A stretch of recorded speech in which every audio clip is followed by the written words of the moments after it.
मित्रांनो, आपल्या चॅनेलवर आपलं सहर्ष स्वागत आहे. आज आपण पाहणार आहोत इयत्ता 4च्या पुस्तकातील धडा पोपटपंची. खूप खूप खूप वर्षापूर्वीची गोष्ट. एकदा एक साधू आपल्या कुटीत ध्यानधारणा करत होते. तेथे अचानक पोपट भयभीत होऊन आला आणि साधूंच्या मांडीवर येऊन बसला.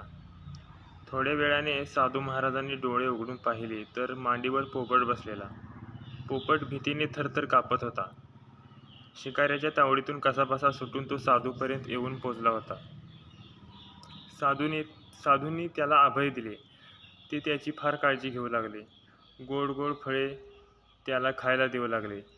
पण त्यांना पोपटाची नेहमी चिंता वाटे की हा जंगलात गेला आणि पूर्वीसारखाच एखाद्या शिकाऱ्याच्या जाळ्यात सापडला तर. साधू महाराजांनी पोपटाला बोलायला शिकवले. मधुर भाषणाने पोपट साधूंची करमणूक करू लागला. साधूंनी पोपटाला एक धडा पाठ करायला लावला. तो धडा असा होता की जंगलात शिकारी येतात, जाळे टाकतात, दाण्यांची लालूच दाखवतात आणि आपल्याला जाळ्यात अडकवतात. आपण सावध राहिले पाहिजे.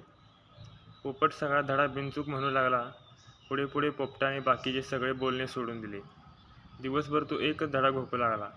स्वतःच्या बचावाचा धडा त्याने लक्षात ठेवला म्हणून साधूंना बरे वाटे. एकदा त्यांनी पोपटाची परीक्षा घ्यायचे ठरवले. प्रत्यक्ष प्रसंग पडल्यावर पोपटाला घोकलेल्या धड्याची आठवण राहील का? तो सावधगिरीने वागून स्वतःची सुटका करेल का? की या धड्याची केवळ पोपटपंचीच करेल हे साधूंना पाहायचे होते. साधू पोपटाला जंगलात सोडून आले. काही दिवसांनी साधू परत जंगलात गेले. हिंडता हिंडता त्यांना तो पोपट दिसला. जंगलात शिकारी येताच जाळे टाकतात, दाण्यांची लालूच दाखवतात आणि आपल्याला जाळ्यात अडकवतात. आपण सावध राहिले पाहिजे. हा पाठ तो घोकत होता.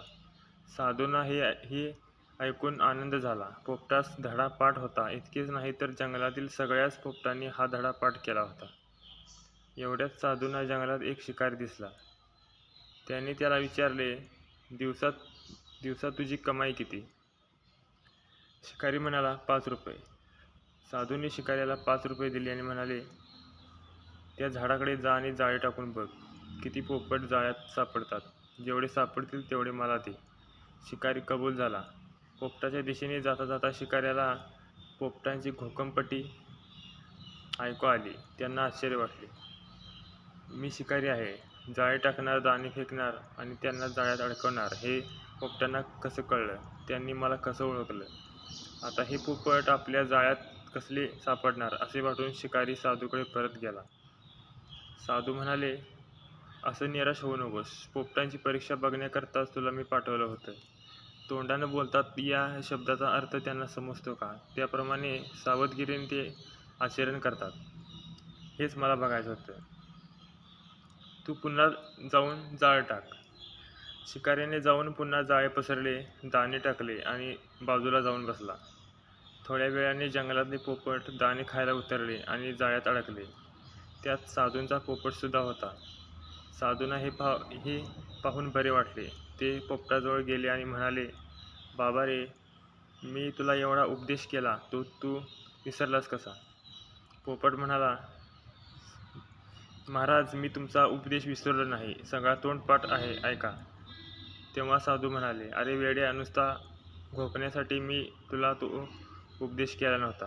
त्याप्रमाणे वागून स्वतःचा जीव तुला वाचवता यावा म्हणून केला होता. हे ऐकून पोपटाला धड्याचा खरा अर्थ समजला. त्याने साधूंची क्षमा मागितली. यापुढे नुसती पोपटपंची करणार नाही, अर्थ समजून घेईन व त्याप्रमाणे वागेन असे त्यांना साधूंना वचन दिले. मित्रांनो, असे जुन्या आठवणीतल्या पुस्तकातील धडा ऐकण्यासाठी आपल्या चॅनेलला नक्की सबस्क्राईब करा. धन्यवाद.